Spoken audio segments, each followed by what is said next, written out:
Рада вас приветствовать на своем канале о вязании крючком. Меня зовут Виктория. В данном видео хочу показать вам несколько способов обвязки края корзин.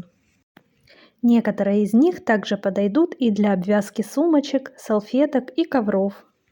Хочу напомнить, что у меня на канале есть мастер-класс по вязанию корзин таким узором.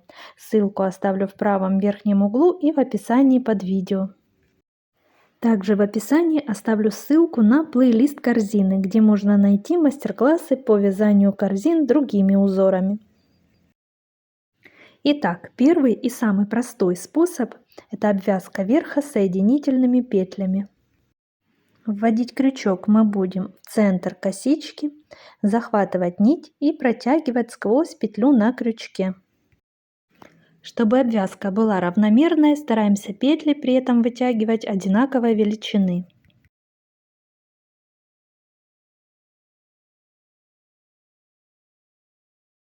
Провязав небольшой отрезок, стоит расправить вязание и оценить результат. При этом главный показатель, чтобы верх корзины не получился стянутым.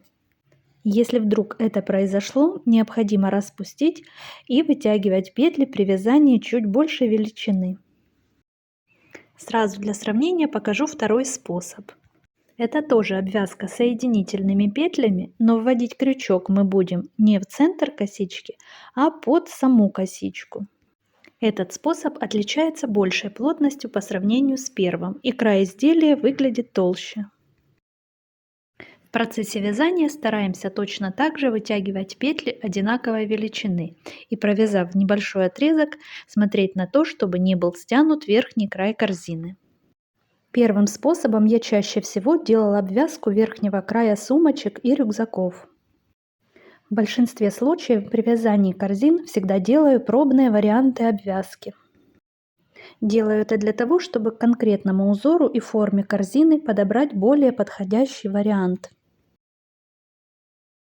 Для первых двух способов, чтобы обвязка выглядела завершенной, нам необходимо замкнуть ряд и сформировать завершающую петлю. Для этого обрезаем нить, оставив небольшой свободный конец и вытягиваем ее из петли. Вводим крючок под обе дужки косички первой петли обвязки.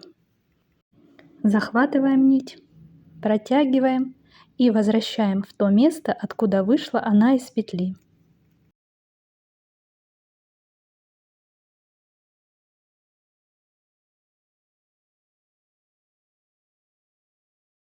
Расправляем вязание и подтягиваем нить, чтобы все выглядело аккуратно.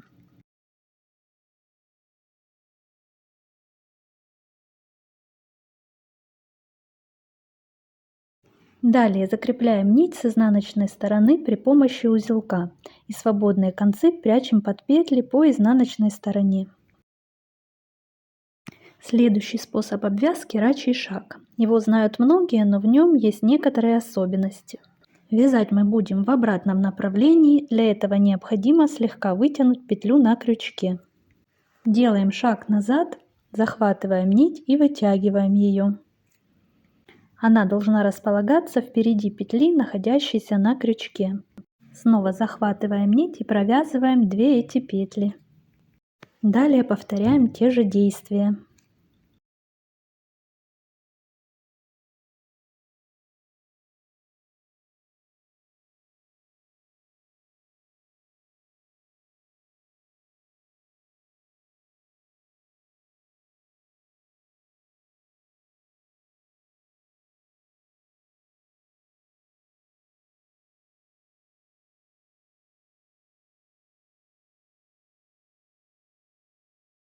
Этот способ обвязки выглядит достаточно объемно и подходит не для каждого узора корзины.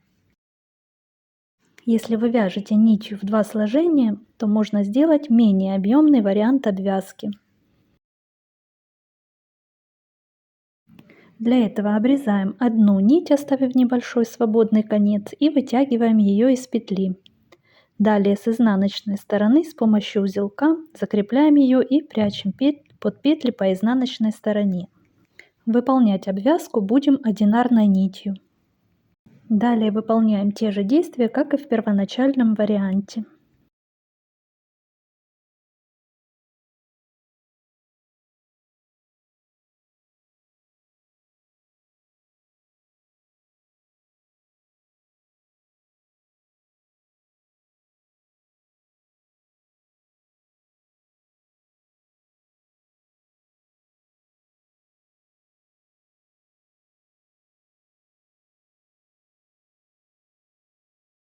Такой вариант обвязки выглядит менее объемным.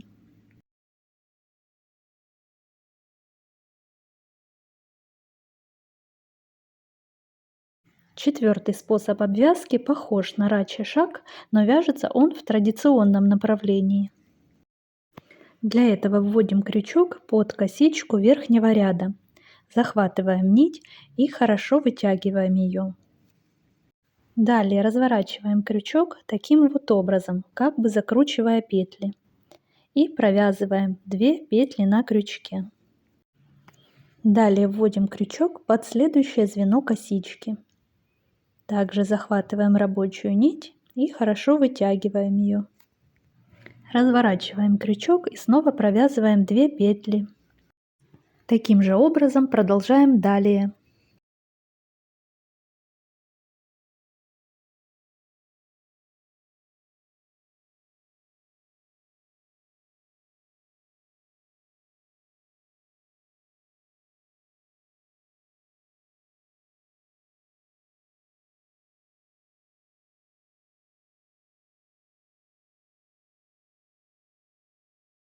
Вот так выглядит данный вариант обвязки. Так же, как и рачий шаг, данный способ можно выполнить одинарной нитью.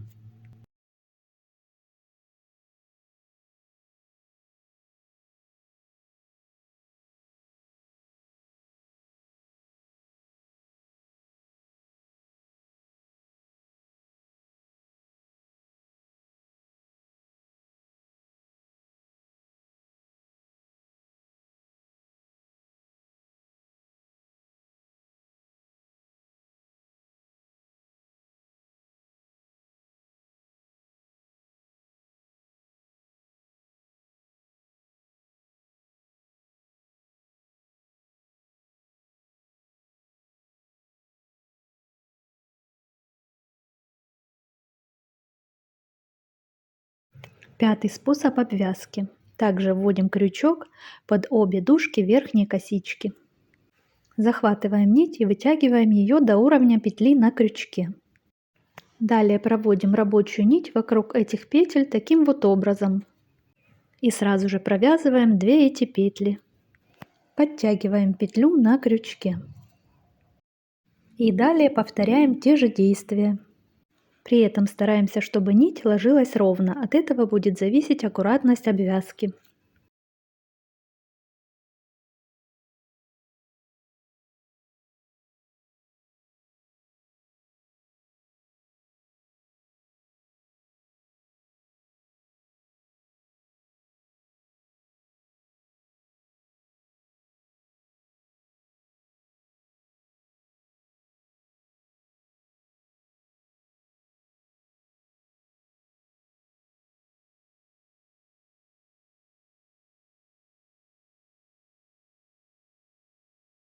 Таким вот образом выглядит данный вариант обвязки. Она достаточно широкая, около 2 сантиметров.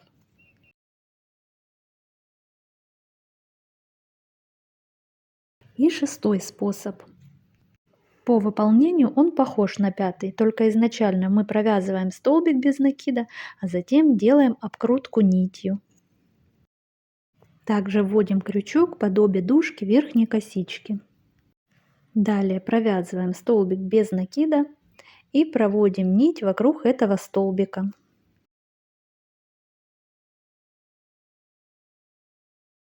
Далее повторяем те же действия.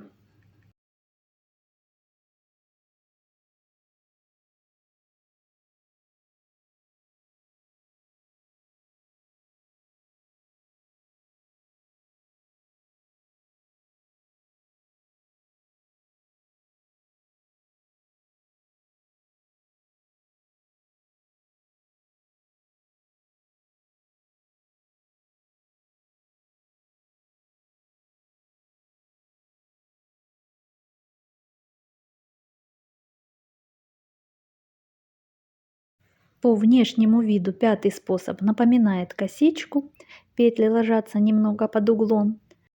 В шестом способе петли располагаются вертикально, как бы в шахматном порядке. Итак, в качестве итога еще раз повторюсь. Для того, чтобы выбрать более подходящий вариант обвязки, лучше сделать несколько пробных образцов. Также стоит учитывать, что в зависимости от выбранных материалов каждый из способов может отличаться от показанных в мастер-классе. Поэтому экспериментируйте и выбирайте понравившийся вариант обвязки. Надеюсь, данное видео было для вас полезным. Обязательно делитесь в комментариях, знакомы ли вам все варианты обвязки. Всем спасибо за внимание и до скорой встречи в новых мастер-классах.